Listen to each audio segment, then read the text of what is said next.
Mr. President, IDO, together with the European Center for Democracy and Human Rights and Arabian Rights Watch Association, would like to praise the High Commissioner for his report to the Council regarding human rights violations in Yemen.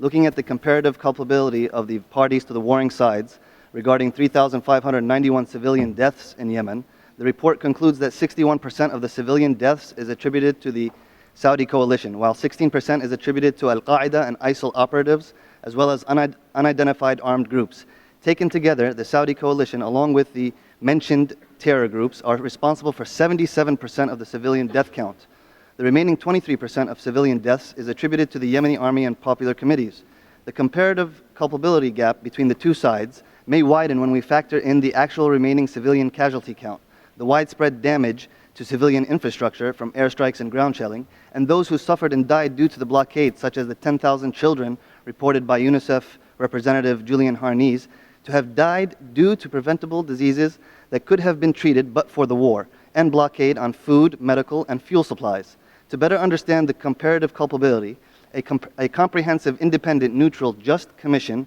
of inquiry into all crimes alleged to have occurred in Yemen is required. Mr. President, as the UN High Commissioner stated in his report on the situation of human rights in Yemen, the international community, in its full range of political, legal, and civil forces, has a legal and moral duty to take urgent steps to alleviate the appalling levels of human despair, protect the people in Yemen, allow and facilitate rapid and unimpeded passage of humanitarian relief for civilians in need, promote measures to find a durable political solution, and ensure accountability for violations and abuses of international human rights law and violations of international humanitarian law.